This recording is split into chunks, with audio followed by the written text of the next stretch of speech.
Kemarin kan aku udah buat pertanyaan juga ya di Instagram. Ada suara motor lewat. Nanya nih, dulu pas mau mondok disuruh apa mau sendiri sih? Apa yang memotivasi kakak untuk lanjut di pondok pesantren? Pertanyaan selanjutnya, ini dari orang yang sama, buat Dinda. Dari tadi soalnya kita serius-serius mulu di nikah. Umur berapa kak? Emot malu. Dijawab kakak Dinda yang sudah siap. Ya Allah, aku tuh, aduh kamu tuh maksudnya emang pantas gak sih yang umuran aku? Kita tuh baru 20, coy. Kita baru 20 ya. Udah ditanyain nikah tuh kayak, aduh masih lama banget deh gue. Nggak, ya walaupun aku juga nggak tahu, maksudnya kan jodoh di tangan Allah. Besok tiba-tiba jadi juga bisa, tapi kan Allahu a'lam gak ada yang tahu. Kalau aku sih, menurut pemikiran rasional aku gitu tuh, sesuai kenyataan bahwa itu tuh masih, kalau menurut aku masih sangat lama. Apalagi aku anak bontot dari 4 bersaudara dan 3 aku juga belum ada yang menikah gitu. Apalagi aku masih lama sayang gitu. Kalau Ate? Buat yang jawab, kalau aku sendiri berbalik, ini kali ini kita nggak sama sih Din kayaknya. Oke, benar. Kenapa? Karena aku juga bungsu dan kakakku udah nikah semua. Oh iya tuh, itu kita berbeda sih di situ. Berbeda sih kita. Nah, yang kedua, aku sih nggak pernah menargetkan ya, gitu maksudnya di Benar. umur berapa, ABG gitu kan. Aku Karena ya juga. takutnya tadi ketika kita misalnya menargetkan di umur sekian, ketika di umur sekian kita belum menikah atau misalnya lebih dulu, takutnya kita kecewa dan lain sebagainya gitu sih. Jadi benar-benar ya udah jalanin sekarang, dan kita juga pasti semua udah tahu lah kalau jodoh kan Sesuai udah jalannya aja. diaturin. Tinggal Benar. menunggu apa ya? Menunggu waktunya sih. Benar, aku Entah juga kapan gitu. Maksudnya ini juga sering terjadi di obrolan beberapa kali aku dan teman-teman aku yang lain gitu. Lu punya target nikah nggak sih? Lu punya ini nggak sih gitu. Cuma aku tuh yang dari dulu kalau misalnya ngejawab, aku punya target banget enggak gitu.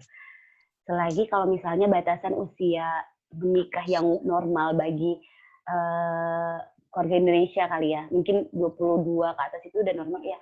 Ya udah gitu. Aku pun maksudnya kayak nggak ada target, kayak ya udah jalanin seadanya gitu, dapet cepet ya udah, lama ya udah, itu maksudnya udah kembaliin bener-bener ke takdir Allah gitu. Dan kalau untuk sekarang kayaknya nggak banget deh, kayaknya belum banget deh, iya nggak sih? Din gitu, soalnya aku pun gitu ya, aku pun yang alhamdulillah sudah bekerja, malah semakin memikirkan itu gitu, karena kan aku tuh kayak punya, aku yakin sih pasti sama orang juga memikirkan ini sih nanti mungkin ya, nggak Benar-benar sekarang. Tapi pasti. kalau aku memikirkan kayak aku tuh harus punya ini dulu, harus jadi ini dulu gitu kan. Mudah-mudahan sih gitu, pengennya sih aku punya ABC dulu, jadi ABC Benar. dulu baru aku pengennya gitu sih. Benar. Tapi ya Kebetulan ini kita itu dalam maksudnya kita dalam satu jalur yang sama ya. Kalau ini maksudnya aku juga yang kita masuk dalam tipikal orang-orang yang sebagai perempuan pengen punya pengen apa sih? Maksudnya pengen punya pencapaian diri sendiri dulu, baru gitu ya. Maksudnya pencapaian nama diri sendiri dulu, baru kalau misalnya mau nikah itu nanti gitu. Dan aku juga belum sampai sih di tahap, maksud aku baru 20 lagi gitu, baru 19 malah. Jadi belum sampai di tahap yang ditodong kapan nikah gitu. Aku belum sampai di tahap itu gitu. Kan kalau udah umur iya, maksudnya kan kalau umur 23, 24, 25 maksudnya kakak aku lah, maksudnya udah yang ya namanya warga Indonesia, ketemu tetangga, ketemu bla bla bla, basa-basinya kapan nikah gitu. Cuma jadi aku juga belum sampai di tahap itu, dan aku kayaknya belum terlalu fokus banget ke arah jodoh dan nikah gitu. Ya bukan aku nggak mentingin juga ya, bukan kita nggak mentingin jodoh, cuma kayak sekarang lebih ke persiapan diri aja nggak sih gitu. Oke, itu sih kurang lebih. Karena kan nikah itu cuma satu kali, dan nikah juga kan butuh ilmu ya. Jadi ayah dan ibu yang baik butuh ilmu, jadi istri dan suami itu butuh ilmu. Ya walaupun ada beberapa di antara kita yang berpikir maksudnya yang maksudnya yang nggak setuju, maksudnya ada juga yang seumuran kita tuh yang kayak udah gue pengen nikah tahun depan, gue pengen nikah ya, ada aja ya, kita kan berbeda pendapat ya tentang itu maksudnya. Cuma kalau aku di jalur orang-orang yang pengen ya itu pencapaian diri dulu sama diri sendiri gitu. Mungkin ada kalau yang lain terserah lah, gue belum selesai kuliah tapi gue mau nikah nggak apa-apa gitu. Kalau aku pengen beresin semuanya dulu baru gitu. Benar-benar. Dia lagi ke apa ya, ketujuan dan pemikiran mereka mungkin ya. Itu Masing-masing. sih, orang kan Benar-benar. punya beda-beda gitu. Mm-mm. Pertanyaan selanjutnya dari orang yang sama. Kakak udah punya calon belum? Emot monkey yang gini nih. Atau saya Gimana tuh? Ini sama sih ya, sama kayak di atas pertanyaannya sih. ya ampun. Ingin calon amat sih. Mungkin ini sih lebih cocoknya ya. Mudah-mudahan sih nanti kita masih ada umur ya yang panjang. Mungkin nanti sampai kita di tahap umur yang cukup. Nanti mereka nanya ini sih bisa kita jawab mungkin ya. Kalau sekarang sih kita kayak masih kayak belajar gitu ya, masih kayak main-main belajar gitu. Benar-benar. Dan ya kalau dia mau jodohin juga nggak apa-apa sih. Tolong ini harus komen nanya ya nanti. Jadi jangan nanya ini sih. Jangan nanya calon deh, udah pasti nggak ada sih jawabannya. Iya sih ya, karena kita juga nggak tahu ya. Jadi dia mungkin ini bisa ditanyakan ke beberapa tahun yang akan datang. Mungkin mudah-mudahan sih masih berkembang ya. Nanti kita Q&A lagi. Siapa tahu ntar ini jodoh aku siapa tahu nonton kan ini. Kalau sama kita tuh semua cowok tuh temen, bener-bener kalau teman deket cowok banyak tuh baru. Kalau nanya temen cowok banyak. Kalau calon, ya. Kalau calon sih lebih tinggi banget ya. Aduh kita jawab sih ya. Kalau itu masih rahasia sih. Nggak cocok banget kita kalau ngomongin masalah perjodohan, pokoknya kita nggak cocok. Masih dari orang sama. Kalau tahun ini ada yang datang ke rumah untuk serius, diterima nggak Kak? Ya serem banget. Bener nih emang. Gimana? Ini yang nanya cewek apa cowok? Aku ngeri kalau aku bilang siap, ntar dia tiba-tiba datang. Nggak mau jawab biar dia tiba-tiba datang. Cepetan bilang siap. Ngeri kali. Udah nggak cocok banget bahas-bahas masalah jodoh tuh sama kita tuh. Jangan siap sekarang, jauh ke sorong. Iya nih, ya Allah, Astagfirullahaladzim, ya Allah. Aku tuh kenapa belum ngomongin jodoh? Ya Allah, jauh banget aku sama jodoh. Gimana ya? Aduh, kalau mau diomongin di sini. Kayak nggak cocok nggak sih? Iya, nggak cocok juga dan kayak, aduh, aku tuh kayak kalau misalnya ntar aku punya jodoh ya, aku tuh pengen, maksudnya kalau misalnya ada yang main serius ya, aku tuh pengen ngomong kayak gini. Kamu yakin sama aku tuh keluarganya banyak tahu gitu. Udah aku tuh jauh tahu, maksudnya pengen aku gitu-gituin tahu, maksudnya dia bener-bener aku tuh bakal aku ini dulu bener-bener kalau mau aku pengen sebelum ngerti nggak sih berat lah sama aku pokoknya nggak bisa sembarangan. Canda sayang. Nih buat yang buat yang merekam tadi omongan Dinda, silakan mungkin bisa ditulis di bawah. Nanti aku pin. Kali aja ada yang ada yang minat. Bercanda ya, guys. Bercanda ya guys. Bercanda ya guys. Bercanda. Ya Allah bercanda, maafin, bercanda. Selanjutnya, susah senangnya dong Kak kalau di pondok.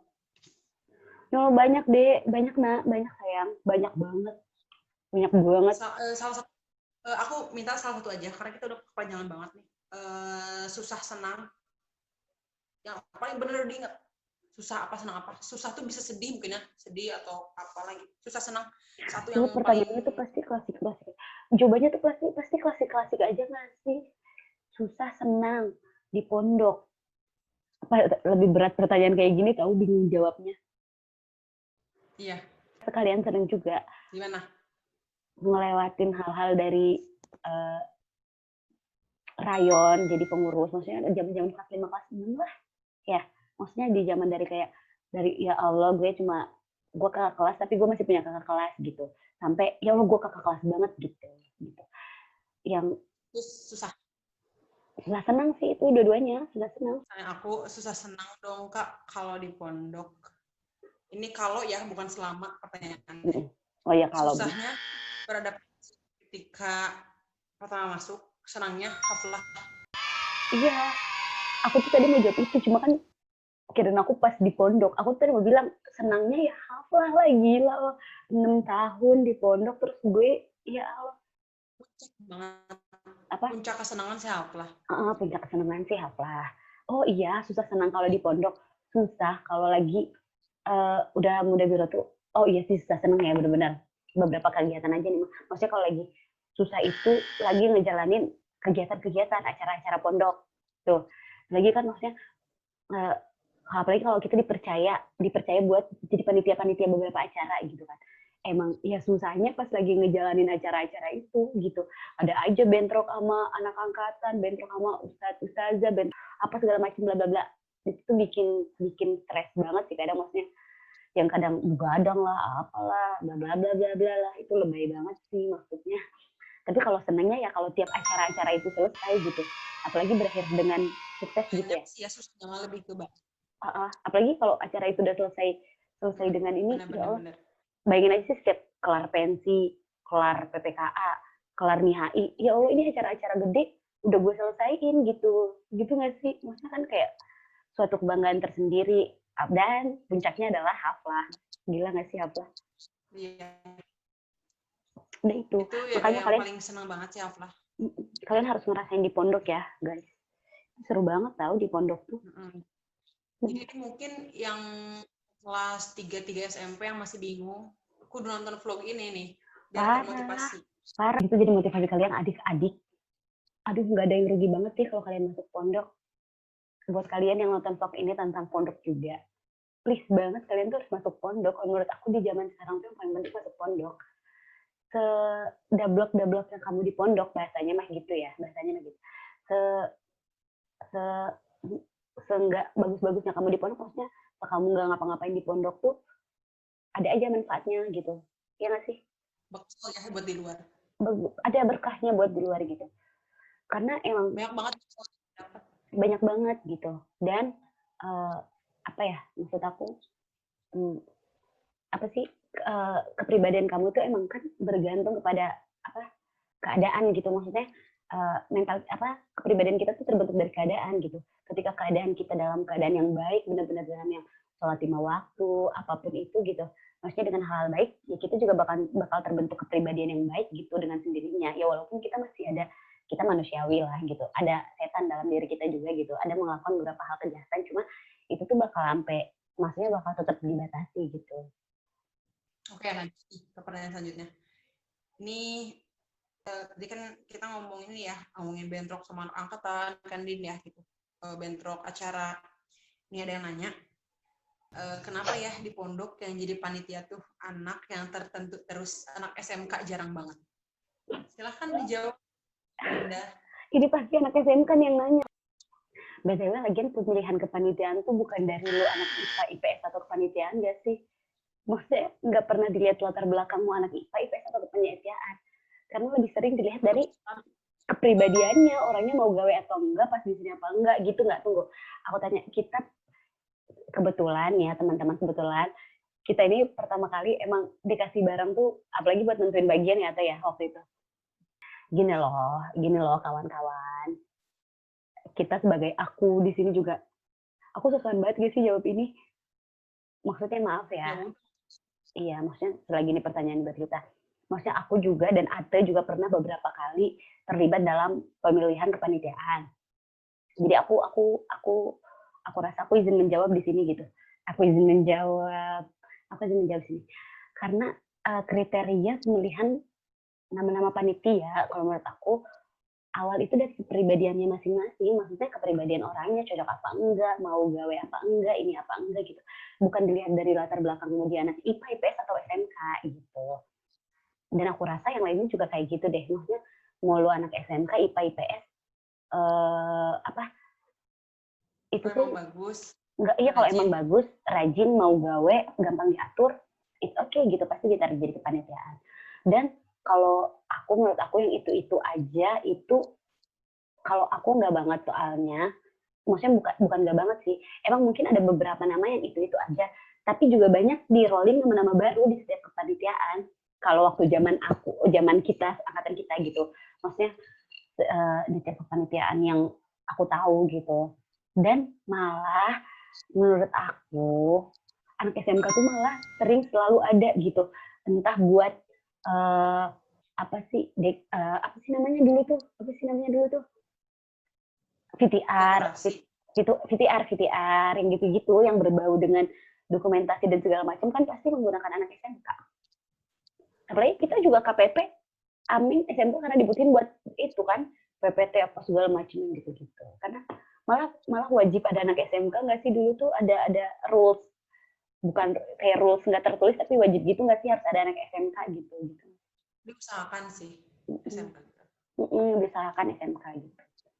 Gitu. Kalau aku sendiri ya setuju benar tadi. Kembali ke kepribadian dan penilaian saja sih pastinya ya, penilaian asatibs gitu kan terhadap Benar, kita. karena nggak sepenuhnya itu pilihan kita langsung di accept gitu kan ya. Maksudnya itu kembali lagi kita cuma ngajuin nama, terus yang nge-accept lagi kan ustazah gitu, maksudnya yang benar-benar menilai semuanya. Ya gini, nilai maksudnya kan ya siapa yang nggak mau sih punya tim kerja yang baik gitu tuh, maksudnya siapa yang nggak mau sih punya ya kan kita mau acaranya sukses ya kita harus punya tim kerja yang baik gitu. Gitu. Terus tadi kembali ke ustazah sih asatidz kan penilaian akhir. Terus ya mungkin rata-rata sih setiap angkatan aku lihat sih kelas IPA tuh pasti lebih unggul ya, maksudnya lebih banyak. Bisa sampai 5 atau 6 kelas. IPS juga bisa sampai 3 kelasan gitu kan, 3 atau 4 kelas mungkin atau 2. Dan SMA itu memang mungkin kan paling dikit ya. Dan karena itu juga mungkin jadi yang dipilihnya kadang mungkin yang banyak IPA, setelah itu IPS baru SMK karena kan tadi juga ya kapasitasnya ya, mungkin yang kalau misalnya SMK yang lebih banyak, terus IPS yang lebih banyak kedua, terus IPA yang lebih sedikit mungkin banyak kita juga gitu. Itu juga mempengaruhi sih kayaknya. Benar. Tadi udah dijawab. Gitu. Kalau masih ada pertanyaan di bawah silahkan di komen. Ada pertanyaan. Ini mungkin sih lebih ke di pondok juga bisa, tapi ini mungkin sih lebih ke kehidupan di kuliah kali ya. Mau nanya dong kakak, gimana kakak cara belajar yang efektif, yang efek biar cepat paham dan ilmunya bisa diserap, mungkin dalam menghafal gitu, atau dalam mempelajari. Dina kan kuliah nih. Ya Allah, sejujurnya, maksudnya aku tuh bukan orang yang capable untuk yang punya kapabilitas untuk menjawab hal ini karena aku bukan motivator, aku bukan akademisi, aku bukan aktivis, aku bukan siapapun yang bisa menjawab ini. Aku hanyalah insan biasa, masyarakat dan rakyat biasa India lah. Maksudnya yang sepengalaman aku aja gitu ya, gitu. Apa ya cara belajar ya? Oh, jangan nanyain hal-hal kayak gitu, Kek. Kalau menurut aku, belajar dan kepintaran masing-masing itu relatif ya sih. Maksudnya ada yang orang cepat paham, ada yang lama paham. Kamu harus tahu kemampuan diri kamu tuh di sebelah yang mana gitu. Yang ketika kamu, aku ternyata cepat menghafal, aku lebih cepat hitung-hitungan atau apa gitu. Kamu harus tahu segimana diri kamu tuh mampu ngelakuin hal itu gitu. Kalau emang kamu susah dalam menghafal tapi kamu punya menghafal, ya kamu harus berarti berusaha di bagian situ gitu. Kalau kamu susah menghitung, ya dalamin lagi pelajarin di bagian situ gitu. Terus kayak pelajaran dalam perkuliahan itu tidak selalu relatif harus tidak selalu relatif lagi, maksudnya nggak selalu tentang ilmu yang pasti kamu menghafal belajar dan apa-apa otodidak secara SMA gitu, enggak. Karena menurut aku kebanyakan di kuliah itu malah menuntut kamu untuk lebih kreatif akan segala hal gitu, karena lebih banyak juga di kuliah kan makalah, presentasi atau segala macam itu lebih bebas gitu, bukan hal yang dituntut, bukan hal yang apa sih namanya, maksudnya yang diarahkan kayak masih sekolah gitu, yang harus wajib hafalan ini, wajib menghitung ini. Ya mungkin ada di beberapa kampus, di beberapa jurusan yang maksudnya misalnya mata kuliah apa harus hafalan surat apa, mungkin ada beberapa, cuma kayak udah nggak ke situ gitu, udah nggak ke situ lagi gitu ininya, apa sih namanya, tujuan pembelajaran itu kayaknya tuh nggak ke situ. Intinya lebih dididik jadi yang berpikiran terbuka aja nggak sih, lebih diarahkan ke apa sih, lebih berpikiran terbuka gitu, berwawasan luas gitu, nggak harus apa sih ditatar yang menuju kemana gitu. Kalau menurut aku, tolong dikoreksi kalau ada salah kakak-kakak yang kuliahnya sudah lebih lama, yang berpengalaman dalam perkuliahan. Mohon maaf sok tahu banget mahasiswa semester 4 ini. Nggak apa-apa. Kan menurut pendapat kamu, kan pendapat orang beda-beda. Benar. Atau gimana menurut Ata?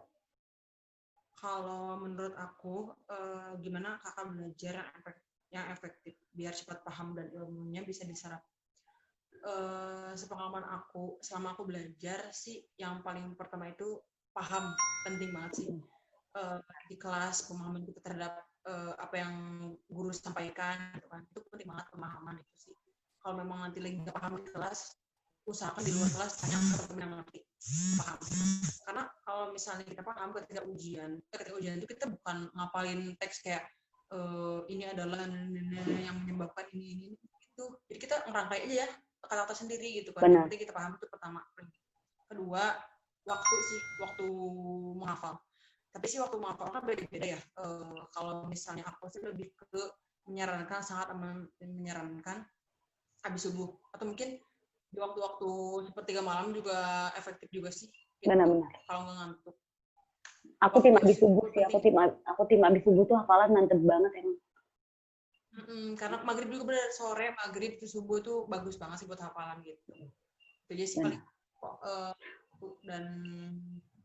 dan iya itu tuh benar aku nambahin lagi ya, maaf. Kalau paham, benar kata Ata tadi, paham itu paling dan sangat penting kalau menurut aku gitu.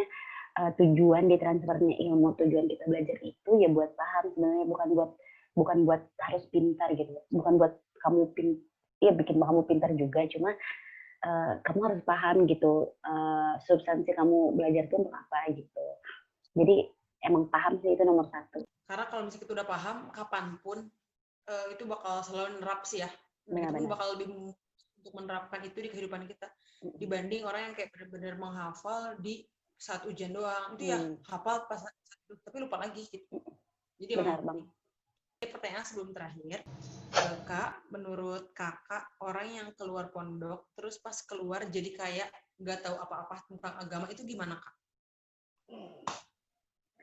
Ya Allah deh, kita nggak bisa bukan ngejudge sih, maksudnya kayak kita nggak bisa nilai ketaatan agama seseorang nggak sih, ya nggak. Gini loh, maksudnya aku juga aduh gimana ya ngomongnya. Kata dulu deh. Kalau aku menjawab pertanyaan ini, sebetulnya ilmu yang kita dapetin di pondok itu berguna atau tidaknya tergantung kita juga gimana nanti di luar gitu. Kalau menurut aku sih simpel, lebih kembali ke diri masing-masing. Kalau dia ingin mengeksplor, dia ingin menerapkan, yaitu better gitu. Best malah bukan better sih. Tapi kalau memang dianya tidak ingin, mungkin artian tidak ingin itu bukan nggak mau, mungkin entah nggak tahu penyampaiannya harus gimana, harus lewat apa dan lain sebagainya. Ya mungkin ya udah gitu. Intinya kembali ke diri masing-masing sih kalau. Benar, aku setuju. Sama sih. Kembali ke diri masing-masing itu sih intinya. Maksudnya dan kita nggak bisa ngukur seberapa orang itu tahu apa-apa dalam agama itu, seberapa tahu orang tentang agama itu kita nggak bisa ngukur gitu. Kita nggak bisa lihat dari luarnya aja gitu. Even maksudnya yang kelihatan tahu agama pun belum tentu di belakangnya dia benar-benar tahu dan taat akan agama itu kan. Pun kita maksudnya dan atau beberapa orang gitu misalnya yang kelihatan kamu rasa nggak taat agama, ternyata mungkin di belakangnya dia nangis di setiap tahajud malamnya gitu kan. Kita jujur kita nggak pernah tahu gitu. Aku belajar, maksudnya aku tahu ini banget dan aku akhirnya menerapkan, maksudnya aku berprinsip tentang jangan menilai orang lain banget sih di kuliah ini sih gitu. Karena aku benar-benar ya wallahu alam, maaf banget ya, tapi aku benar-benar lihat banget gitu, maksudnya benar-benar aku tahu banget jujur depan mata aku teman-teman, maksudnya beberapa teman aku yang mungkin di luar kelihatannya gini, wallahu alam Allah nunjukin aib dia ke aku gitu.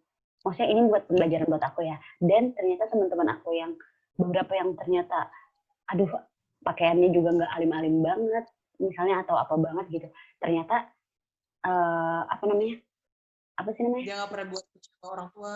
Iya, ternyata lebih ada gitu. Dan tolak ukur seseorang paham tentang agama tuh beda-beda gitu. Aku menilai misalnya orang yang udah orang yang orang misalnya dia sholat tapi nggak sholat 5 waktu, misalnya sholatnya cuma maghrib, isya, subuh, itu udah misalnya menurut aku menurut Atta misalnya itu udah taat. Sedangkan aku tuh misalnya aku orang yang nggak toleran banget orang yang ninggalin sholat gitu misalnya. Jadi ketika ada orang yang masih bolong-bolong sholatnya, aku dia nggak taat agama gitu. Sedangkan kalau menurut Ate, dia udah sholat maghrib isya aja, wah dia udah taat banget, dia udah mau sholat gitu. Gitu ngerti nggak sih? Aku nggak tahu ini Ngerti aku. nyambung, aku nggak tahu ini nyambung nggak sama pertanyaannya, cuma ya itu kita nggak bisa ngukur apa namanya tingkat seseorang mengetahui apa menggunakan ilmu pondoknya gitu di luar gitu. Sih lebih ke mindset sih, Lebih ke dan mindset. ke diri masing-masing. Sudah itu aja. Kembali ke, iya. Maaf ya ini klasik banget jawabannya, tapi emang kembali ke diri masing-masing. Ya nggak sih? Ini yang terakhir. Sebelum terakhir sih, sebelum dulu ya, nggak benar. Katanya ini keunikan ala-ala anak pondok, dong pasti yang lebih ya. Keunikan ala-ala anak pondok tuh apa ya? Yel-yelan tuh unik, yel-yelan. Yel-yelan asli, yel-yelan yang unik. Unik tahu? Boleh, boleh. Boleh. Itu unik. Enak sih kalau aku jawabin. Kalau aku apa ya? Pramuka tuh pasti yel-yelan. Apalagi kalau misalnya perangkatan juga kan ada yel-yelan itu unik. Apa jargon, jargon. Jargon. Kalau Terus aku itu di luar juga banyak jargon-jargon mah. Di luar juga banyak gak sih? unik. Mungkin yang lucu kali ya. Keunikan anak pondok pas jadi mudabir. Uniknya mungkin berubah Jadi Power Ranger. Berubah mungkin jadi lebih baik nggak sih, karena kan dia jadi mudabir, dia jadi pengurus, terus dia harus menjadi contoh, tapi itu bukan unik. Itu bukan unik. Apa sih unik pas jadi mudabir? Pusing kan? Unik kayak unik nemuin kayak iya sih itu kalau tadi berubah maksudnya kan unik. Ya lo gue dulu pernah bandel kayak gitu tuh sekarang gue nggak bisa gue jadi mudabir itu unik dah. Unik kan? Maksudnya kayak Unik. perbandingan kita. Jadi kayak ya lo lucu aja udah nggak bisa ngelakuin hal itu karena udah ada beban tanggung jawab pengurus. Itu unik versi kita ya. Mungkin unik versi kalian silakan komen di bawah. Bisa di komen. Nggak terlalu ngerti sih, maksudnya unik ini maksudnya yang lucu. Mungkin dengan kita yang lucu atau gimana, kita juga bingung jawabnya. Mungkin yang boleh tahu atau mungkin yang nanya bisa dijawab ya. Gitu. Unik dijawab. Definisi unik gimana jadi mudabir tuh. Oke, terakhir Din. Terakhir terus. Nggak, Din beneran terakhir. Pesan dari Dinda buat teman-teman yang nonton. Entah mungkin teman-teman kuliah atau teman-teman pondok atau mungkin teman-teman yang ingin masuk pondok. Intinya pesanlah yang ingin disampaikan. Ya Allah klasik banget gak sih? Aku juga belum jadi orang yang baik-baik banget. Aku juga belum pernah jadi orang yang berguna banget. Maksudnya aku juga masih sumpah sejujurnya aku tuh manusia yang biasa aja. Aku juga nggak tahu kenapa dia milih aku sebagai orang narasumber dalam pembicaraan ini karena aku tuh bukan orang yang sejujurnya aku tuh bukan orang yang baik-baik banget. Aku bukan orang yang taat agama banget. Aku bukan orang yang pinter-pinter banget. Tapi ini klasik banget. Jujur jawaban aku klasik banget itu selalu jadi orang baik. Selalu jadi orang baik dan berguna untuk orang lain. Khairun nasi anfa'uhum linnas. Ya, mau jadi manusia tuh mau ngapain lagi sih di hidup ini gitu. Maksudnya kayak iya kayak mau ya jadi manusia sebaik-baiknya manusia aja gitu, yang berguna dan bermanfaat bagi orang lain. Kayak karena jujur ya ini nggak peres, tapi aku jujur aku ngeliat orang bahagia tuh aku ikut bahagia. Orang yang nggak aku kenal ataupun aku nggak kenal tuh jujur aja aku. Jadi aku seneng ngebantu orang gitu. Dan jangan pernah lelah untuk berbuat baik. Itu sih poin utama gitu. Mau kamu cantik, mau kamu jelek, mau kamu ini apapun kamu, ketika kamu jadi orang baik tuh kamu bakal kamu bakal dihargai sama semua orang gitu. Kalau kamu jadi orang baik gitu untuk semua orang, bermanfaat dan jadi orang baik. Aku juga masih nerapin itu sih. Aku berusaha sebaik mungkin membantu orang-orang yang aku bisa gitu. Karena percayalah semua kebaikan yang kalian lakukan itu akan kembali ke kalian sendiri gitu. Ya nggak sih? Barang siapa yang menanam, dia menuai. Gitu guys. Ya Allah jujur banget ya ini tuh, sumpah aku tuh ini bukan sosokan, iya sih sosokan, karena aku juga belum jadi orang yang baik banget, aku juga bukan siapa-siapa. Jadi maaf ya guys, tapi itu saran dari aku ya, selalu jadi orang baik please. Ketika kita jadi orang baik tuh, aduh panjang banget guys, aku mau ngomong ini, tapi jujur aku pengen ngomong ini. Ini di crop aja kalau bisa ya, Ate. Cuma aku pengen ngomongin ke Ate. Ketika kita jadi orang baik, kita baik sama banyak orang. Apa ya, segala sesuatu kan jadi lebih mudah gitu. Karena apa ya, aku belajar ini Habluminanas. Habluminanas. Habluminanas juga, dan aku belajar ini banget sih dari almarhum papa gitu. Maksudnya apa ya, kalau kita udah baik sama orang gini tuh, ya benar, semua kebaikan itu akan kembali ke diri kita tuh, benar banget gitu. Kayak misalnya gini, sekarang tuh kan butuh orang, maksudnya segala sesuatu tuh kayaknya lebih mudah kalau ada orang dalam gitu kan. Maksudnya definisi orang dalam itu kan kalau kita deket dan baik sama, maksudnya kalau kita deket dan berteman baik gitu sama semua orang. Bayangin deh kalau misalnya semua orang di Indonesia ini, maksudnya teman-teman terdekat tuh semua orang tuh berteman baik gitu. Maksudnya jadi nggak ada lagi definisi orang dalam tuh, nggak ada gitu. Artinya, aduh ngerti nggak sih Mbak? Gini. Misalnya misal aku sama Ate nih, kita berteman baik. Ate pernah berbuat baik sama aku pun misalnya berteman baik sama Ate. Misalnya di bandara, misalnya besok aku ada apa-apa, aku tinggal hubungin Ate gitu, misalnya gitu kan. Misalnya. Jadi kan semuanya bisa jadi lebih lancar, misalnya gitu. Maksudnya lebih mudah gitu. Bayangin kalau misalnya ada, misalnya semua di dunia ini tuh jadi, maksudnya semua yang ada di Indonesia ini semuanya saling kenal dan pernah saling berbuat baik gitu. Jadi salingnya itu tuh menguntungkan satu sama lain gitu, manfaat bagi sesama. Jadinya nggak ada nih yang didahulukan dan dibelakangkan. Misalnya aku kemarin mengurus KTP di misalnya di Dukcapil gitu, susah banget misalnya, nggak ada apa-apa. Tapi kalau misalnya kita baik sama orang, terus ada orang yang kita kenal di dalam, kita pernah berbuat baik, pasti dia bakal nolongin kita duluan.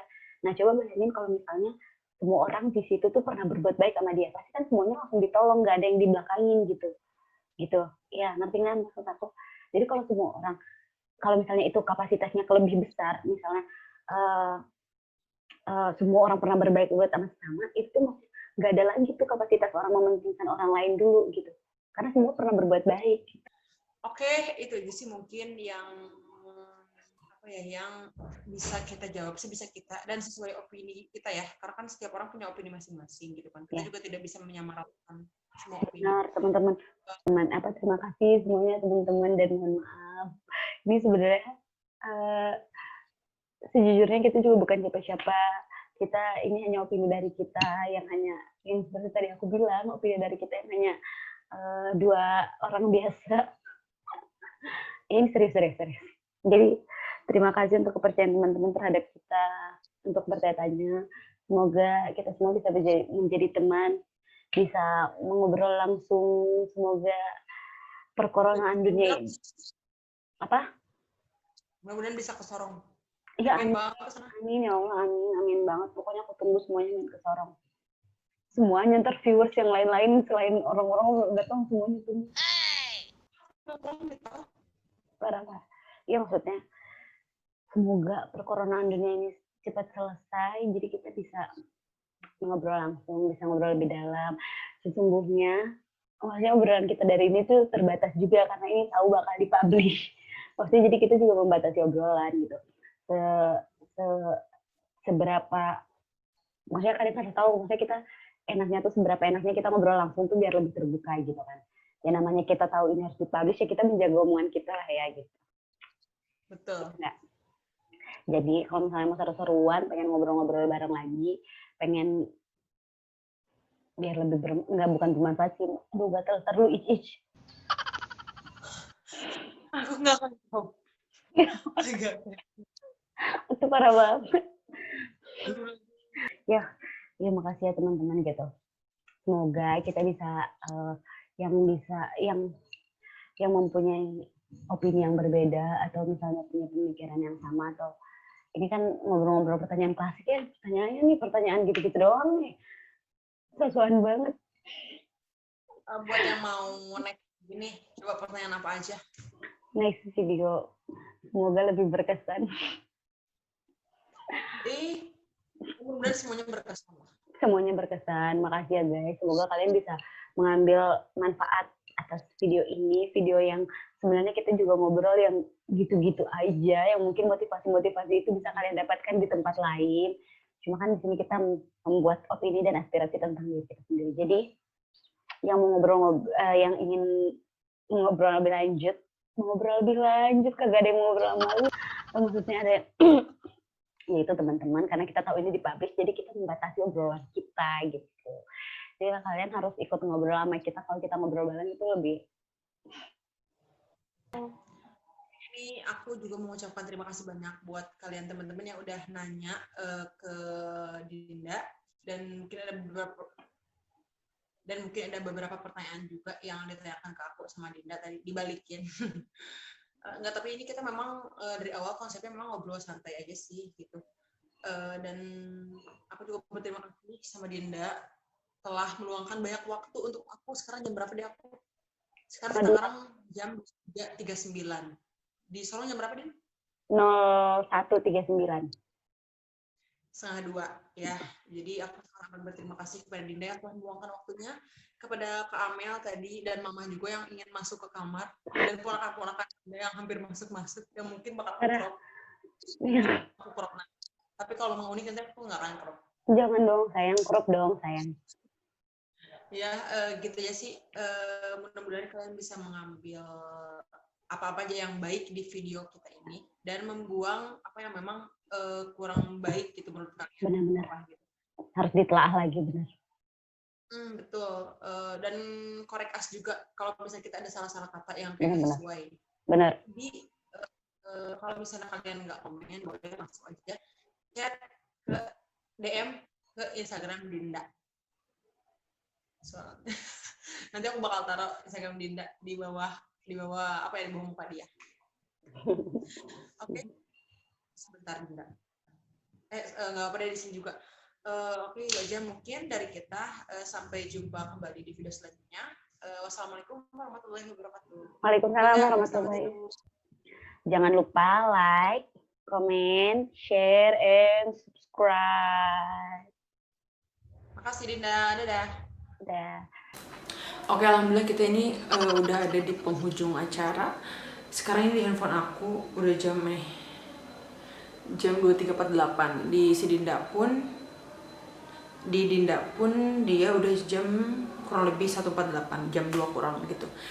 Aku minta maaf sebelumnya ke kalian kalau misalnya ada yang nggak bisa kalian pahami dari perkataan kita gitu. Dan juga mungkin ada beberapa opini yang aku dan Dinda sampaikan tidak sesuai dengan opini kalian. Aku minta maaf banget.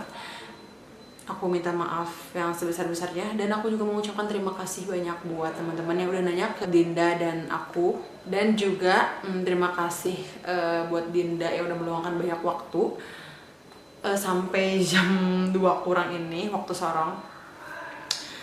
Mungkin itu aja sih yang bisa aku sampaikan di video kali ini. Ambil baiknya, buang buruknya, tetap semangat, dan jangan pernah bosan untuk berbuat baik. Sampai jumpa di video selanjutnya. Wassalamualaikum warahmatullahi wabarakatuh.